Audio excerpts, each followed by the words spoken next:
Kembali lagi di Cerita Cinta Channel. Jangan lupa like, comment, and subscribe ya. Terima kasih. Pilihan yang sulit tetap harus diambil dengan berat hati dan tak rela di hari yang mungkin akan menjadi hari yang paling menyesakan dan menjadikan kenangan indah di dalam hatinya. Ajeng yang siang itu diberikan waktu mendekap buah hatinya menangis haru. Sudah berjanji tidak ingin menangis, namun tetap tumpah-tumpah air matanya. Perempuan itu menciumnya tanpa bosan, bahkan jelas menggoyahkan keputusannya. Udah deh, gak usah lebay. Nanti kalau kamu menikah lagi, juga bakalan punya anak lagi. Mudah bukan? Drama banget sih. Ucap Vivi siang itu ditemani Abi yang bersiap memboyong bayinya karena sudah diperbolehkan pulang. Perempuan itu sudah mengatur skenario paling indah dalam wacananya setelah ini dengan membawa bayi itu pulang. Status akan aman dan dikira benar-benar sudah melahirkan seorang putri cantik, pewaris tunggal keluarga Warsa Prayogo yang terkenal Sultan 7 turunan. Ajeng tidak merespon celotehan Vivi yang jelas menyakiti hatinya. Dia tidak ingin merusak momen indah itu yang mungkin akan menjadi hari terakhir memeluknya, mengingat sudah harus menyerahkan pada Vivi dan Abi. Sementara Abi, hati nalurinya jelas terusik, namun ia juga dalam kebimbangan yang teramat nyata. Sampai detik ini, Abi masih enggan memberikan kejelasan dengan gamblang atas statusnya. Kamu masih bisa menjenguknya sesekali jika mengambil opsi sesuai keputusanku, bisik Abi tepat di samping Ajeng. Perempuan itu sudah meyakinkan hatinya walau sesungguhnya berat. Lalu apa yang Ajeng dapat jika mengikuti keputusan Abi? Toh anak itu masih tetap diasuh keduanya. Hanya status Ajeng yang dikukuhkan sebagai istri kedua. Sementara tidak ada cinta di antara keduanya. Maafkan ibumu yang tidak bisa mempertahankan dirimu. Aku adalah ibumu yang akan selalu menyayangimu dalam iringan doa. Jadilah perempuan yang hebat, perisai untuk orang tuamu yang akan membawa perdamaian dan ketentraman di setiap langkahmu. I love you, Ruby, anakku. Batin Ajeng mendekap dengan mata berkaca-kaca, siap melepas dari gendongannya. Jangan pernah kakak berikan pada perempuan yang tidak bertanggung jawab seperti dia. Pekik Hanan datang di saat yang begitu tepat, hingga membuat orang di ruangan itu menatapnya dengan penuh tanda tanya, terkecuali Vivi tentunya yang menatap kaget bercampur amarah dan kebencian. Ajeng, Abi, dan Vivi serempak menoleh ke sumber suara yang berbicara cukup berani. Hanan!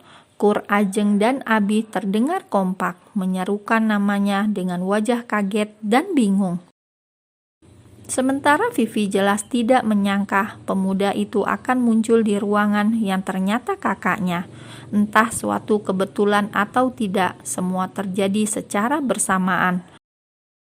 Hanan berjalan mendekat dengan percaya diri, siap menumpahkan kebenaran yang jelas nyata. Jangan pernah kakak berikan anak ini pada perempuan itu, Kak. Tunjuk Hanan dengan lantang, menatap keduanya antara Abi dan Vivi dengan rasa benci yang mendalam. Apa maksud kamu, Hanan? Ruby anakku, dia milikku, dan aku akan membawanya pulang. Abi menyela dengan tegas. Ruby juga anak Kak Ajeng, dia berhak merawatnya dan mengasuhnya. Kamu lupa, kakakmu punya kesepakatan dan semua diperjelas hari ini. Aku tahu dan juga sama sekali tidak lupa. Sayang sekali itu berlaku sebelum aku tahu kelicikan kalian. Semuanya sudah begitu jelas. Dan istri Anda yang terhormat ini yang telah membuat aku celaka. Sudah seharusnya kalian bertanggung jawab atas pengobatanku tanpa harus membuat perjanjian konyol yang jelas-jelas menguntungkan pihak Anda. Picik dan licik sekali, ucap Hanan berapi-api. Abi dan Ajeng sama tercengangnya. Perempuan itu langsung mendekap Ruby penuh dengan kasih sayang dan kelegaan. Bagai malaikat penuh keberanian, Hanan tak gentar sama sekali. Hei bocah, jaga mulutmu ya. Jangan menuduh orang sembarangan. Kita tidak kenal, tiba-tiba kamu datang mengacaukan semuanya. Jangan fitnah. Anda yang fitnah. Dengan jelas mobil itu dengan nomor plat yang sama yang menabrakku. 100% saya yakin. Bahkan Anda juga sempat melihat diriku sebelum akhirnya lari dari tanggung jawab. Masih mau mengelak? Bentak Hanan jelas emosi. Apa maksudnya ini, Vi? Tolong jelaskan. Abi menyorotnya tajam. Kamu percaya sama dia, Mas, daripada sama aku. Sudah jelas Ajeng tidak mau menyerahkan bayi itu pada kita. Makanya membuat alibi seperti itu. Orang miskin memang pandai bersilat lidah. Ejek Vivi cukup lantang. Kami memang miskin, tapi kami punya adab. Jangan harap aku akan membiarkan kalian membawa Ruby. Hanan mendekati Ajeng dan bayinya, seakan melindungi keduanya yang masih bersih tegang. Mas, ayo ambil anak itu. Kamu punya perjanjian tertulis kan? Kita bisa menuntutnya atas semua ini. Hanan pasang badan, jelas tidak membiarkan kedua pasutri itu mendekat. Walaupun Abi sebagai ayah dan juga suami dari Kak Ajeng, pria itu tidak berhak sama sekali bila benar dengan pernyataan Hanan. Perjanjian itu jelas gugur karena Anda bermain di dalamnya dengan cara licik. Silahkan tuntut, kami siap ke jalur hukum. Hanan berbicara cukup lantang dan berani. Satu tangannya merangkul kakaknya dengan yakin. Aku akan cari bukti sendiri atas kasus ini. Apabila memang tidak ada bukti, kami berhak membawa anak itu pulang. Ucap Abi mencoba mengambil jalan tengah. Ketegangan itu berakhir setelah Vivi dan Abi keluar, sementara suasana mendadak begitu mengharukan. Ajeng menangis tak percaya dengan keajaiban hari ini, di mana ia bisa kembali memeluk baby Ruby dengan penuh kasih sayang. Kasih asinya Kak, dia haus, titah Hanan menatap dengan penuh kelembutan. Iya, jawab Ajeng dengan binar bahagia. Banyak hal yang ingin Ajeng tanyakan, namun rasa bahagia hari ini menempikan segalanya. Hanan memberikan ruang untuk kakaknya mengasihi bayinya, sementara pemuda itu duduk menepi di sofa tunggu. Hanan, aku ingin membawanya pulang. Apakah sudah boleh pulang? Tak sabar rasanya Ajeng keluar dari rumah sakit. Iya Kak, aku akan mengurus kepulangan kakak, jawab Hanan menenangkan. Untung saja Hanan pandai menabung. Uang yang dikirim kakaknya dalam jumlah besar selalu disimpan yang ia maksudkan untuk biaya kuliah nanti. Pemuda itu berprestasi dan mendapat beasiswa selama jenjang di SMA. Bahkan sudah dinyatakan lolos di universitas ternama lewat jalur undangan atau prestasi. Karena sekarang benar-benar butuh uang, Hanan mengambil secukupnya. Nan, tolong ambilkan uang kakak di ATM. Aku tunggu di sini, ujar Ajeng menyerahkan kartu debit miliknya. Hanan ada kak, pakai uang Hanan dulu, insya Allah cukup, jawab pemuda itu menilik isi saldo yang masih lumayan. Kamu punya uang, tapi biaya operasinya dan perawatannya kan mahal. Uang dari kakak selalu aku simpan, jangan khawatir, kita akan melewati ini sama-sama. Ajeng tersenyum mendengar perkataan adiknya yang selalu membuatnya bangga.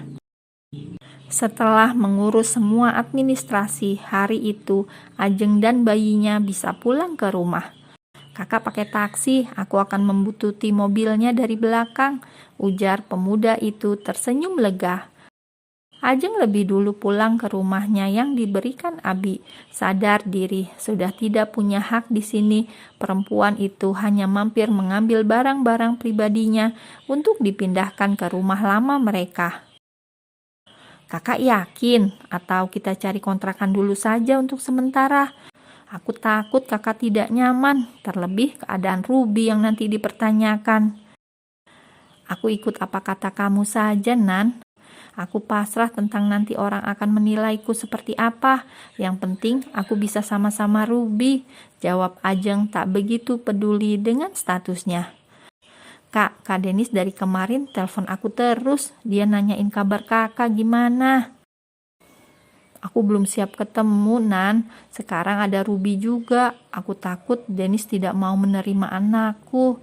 Jawab Ajeng ingin menikmati waktu yang begitu baik untuknya. Sementara Abi dan Vivi pulang ke rumah dengan membawa pertengkaran di antara keduanya. Katakan dengan jujur, atau aku akan cari tahu sendiri dan kamu akan tahu akibatnya. Ancam Abi jelas murka. Ekspektasi tak sesuai realita. Harusnya ia tengah bahagia menjadi ayah baru yang sudah begitu lama ia nantikan.